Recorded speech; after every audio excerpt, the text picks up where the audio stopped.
Good morning to all of you. आज जो हम टॉपिक पढ़ने जा रहे हैं वो है आपका जीन। ठीक है, तो आज हम लोगों ने इसके पहले 2 वीडियो में देख लिया है कि आपका क्रोमोसोम और डीएनए क्या है। बाद में हमें ये पता चला कि क्रोमोसोम और डीएनए क्या है, दोनों एक ही हैं। तो आज हम ये पढ़ेंगे कि जो जीन है वो कहाँ पर प्रेजेंट होता है, डीएनए पर प्रेजेंट होता है या कहाँ प्रेजेंट होता है, और जीन कितने जीन्स हैं, उनका फंक्शन क्या है, करता क्या है ये जीन। तो हम लोग आज ये पढ़ेंगे।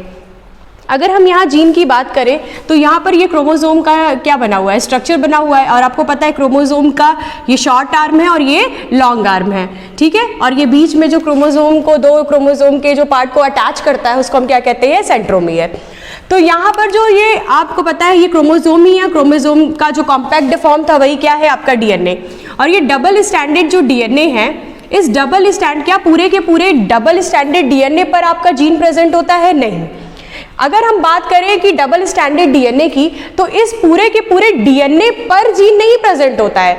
इस पूरे के पूरे डीएनए पर इसलिए जीन नहीं प्रेजेंट होता क्योंकि इंफॉर्मेशन डीएनए पूरे के पूरे होल डीएनए पर नहीं प्रेजेंट होती है।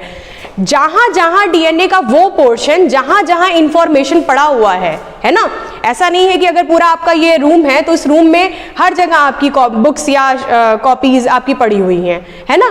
तो हम लोग आपके पर्टिकुलर किसी एक रूम में ही आपकी क्या होगी, इंफॉर्मेशन पड़ी हुई है जहां पर आपको सारे बुक्स मिल जाएंगे। जैसे लाइब्रेरी की बात करें तो लाइब्रेरी में हमें क्या होती है, सारी इंफॉर्मेशन मिल जाती है बुक से रिलेटेड, है ना।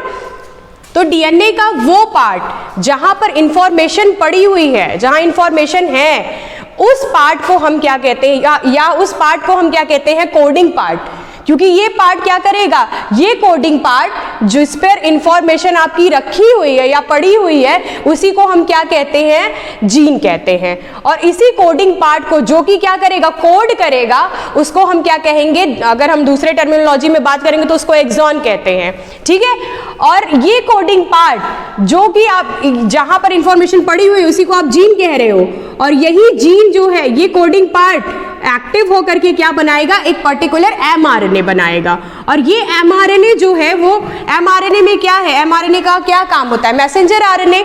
और ये मैसेंजर आरएनए जो है इस पर क्या होते हैं, कोडॉन्स होते हैं। और कोडॉन कितने होते हैं टोटल, अगर कोडॉन की बात करें तो 64 होते हैं। और 64 कोडॉन में से 61 कोडॉन क्या होते हैं, स्टार्ट, और 3 जो होते हैं वो स्टॉप कोडॉन होते हैं। तो जैसे फॉर एग्जाम्पल AUG आपका क्या है, AUG आपका स्टार्ट कोडॉन है ना, स्टार्ट कोडॉन है। और ये AUG 3 कोडॉन मिलकर के, आपको मैंने पहले भी अमाइनो एसिड में पढ़ा है कि 3 कोडॉन मिलकर के एक आपका अमाइनो एसिड बनाते हैं। और ये अमाइनो एसिड जो है, अमाइनो एसिड कई ढेर सारे लिंक होकर के पॉलीपेप्टाइड चेन के थ्रू आपका क्या बनाती है, प्रोटीन। और ये प्रोटीन का कोई क्या बनाता है आगे चल के, एंजाइम। तो यहाँ पर देखिए जीन मतलब देखिए यहाँ पर डीएनए डबल स्टैंडर्ड डीएनए, क्योंकि डबल स्टैंडर्ड डीएनए हम प्रो और यूकैरियोट के ही केस की बात करते हैं। तो डबल स्टैंडर्ड डीएनए पर पूरे पार्ट पर आपका जीन नहीं होगा या पूरे पार्ट पर इंफॉर्मेशन नहीं पड़ी हुई होगी। वो पार्ट जहां पर इंफॉर्मेशन पड़ी हुई है, लिखा है ना फंक्शनल सेगमेंट ऑफ डीएनए और क्रोमोसोम, क्योंकि क्रोमोसोम डीएनए एक ही है। तो फंक्शनल सेगमेंट ऑफ डीएनए और chromosome which have a coding information. ठीक है, जहां पर कोडिंग इंफॉर्मेशन आपकी पड़ी हुई है तो उसको आप या तो एक्सॉन कहते हो, और ये एक्सॉन उसका क्या होगा, कोई पर्टिकुलर फंक्शन होगा। और वो उसका पर्टिकुलर फंक्शन क्या है, एमआरएनए बनाना। एमआरएनए बनाने के बाद वो क्या करेगी, कोडॉन, 3 कोडॉन मिलकर अमाइनो एसिड क्या बनाएगा, एक प्रोटीन। और इस प्रोटीन का क्या होगा, कोई पर्टिकुलर फंक्शन होगा। ठीक है, जैसे हमारे हेयर का कलर ब्लैक है तो वो किसकी वजह से है, प्रोटीन्स की वजह से है। ठीक है, किसी का कुछ और कलर तो वो प्रोटीन्स की वजह से है। तो सब में अलग अलग तरह के क्या होते हैं, प्रोटीन्स होते हैं।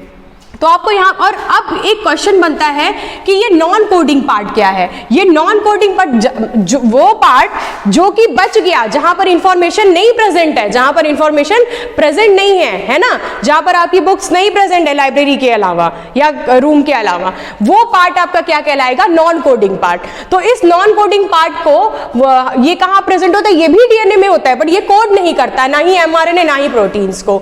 तो इसको हम क्या कहते हैं, एंट्रॉन्स कहते हैं। ठीक है, और इस इंट्रॉन को हम, जब हमें कोडिंग पार्ट की ही जरूरत है तो एक्सॉन को हम क्या करते हैं, एक्सॉन इंट्रॉन्स, ये एक अलग टॉपिक है, वैसे हम थोड़ा सा बता दे रहे हैं कि एक्सॉन इंट्रॉन एक दूसरे के अल्टरनेटिव प्रेजेंट होते हैं, जैसे एक्सॉन हुआ फिर इंट्रॉन फिर एक्सॉन फिर इंट्रॉन, ऐसा नहीं है कि exon exon exon intron intron ऐसे होता है, लेकिन यहाँ एक्सॉन इंट्रॉन दिख रहा है आपको, तो इस एक्सॉन को क्या कर दिया जाता है, रिमूव कर दिया जाता है स्प्लाइसिंग प्रोसेस के थ्रू, जिसमें एसएनआरएनए रोल प्ले करता है, तो हम वहां इसकी बात नहीं करेंगे, ठीक है। अब अगर हम यहाँ पर बात करें कि ये जो जीन है, ठीक है, पता चल गया कि ये कोडिंग पार्ट वाला पार्ट है, लेकिन ये जो जीन जहां पर क्रोमोसोम के प्रेजेंट है या डीएनए में जहां पर वो प्रेजेंट है, उस जगह को, उस प्लेस को, उस पोजीशन को हम क्या कहते हैं, लोकस, ठीक है। अगर कोई आपसे पूछे कि ये पूरा का पूरा डीएनए है, ये डबल स्टैंडर्ड डीएनए है, तो क्या ये पूरे डबल स्टैंडर्ड डीएनए पर जीन है, नहीं, इस जगह पर जीन है, तो ये जो जीन है, ये जो पूरे के पूरे डीएनए पे इस जगह पर जो जीन प्रेजेंट है, जिसको कोडिंग पार्ट कह रहे हो आप, ये आपका क्या कहलाएगा, लोकस, ठीक है।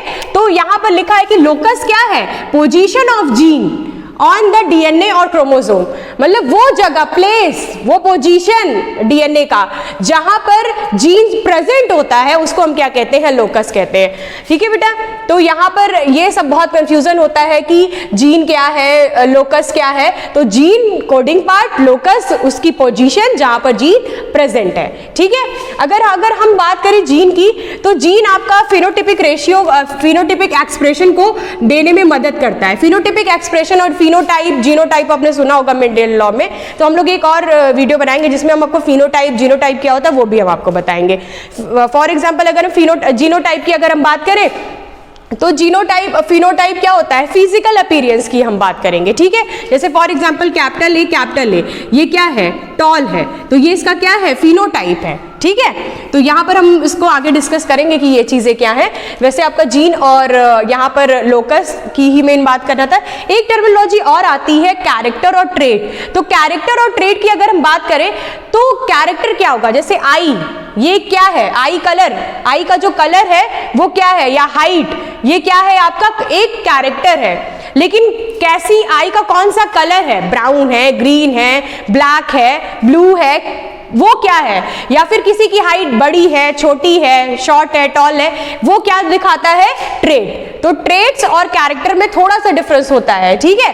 तो जब आप उसके कलर की, आई कलर की, हाइट या किसी पर्टिकुलर इन सब चीजों की बात करोगे तो वो कैरेक्टर है, और ट्रेट में क्या है आपका, ट्रेट की जब बात करेंगे तो वो पर्टिकुलर आपका कोई ना कोई कलर या कोई ना कोई आपका स्पेशली टॉल और शॉर्ट को रिप्रेजेंट करेगा, ठीक है।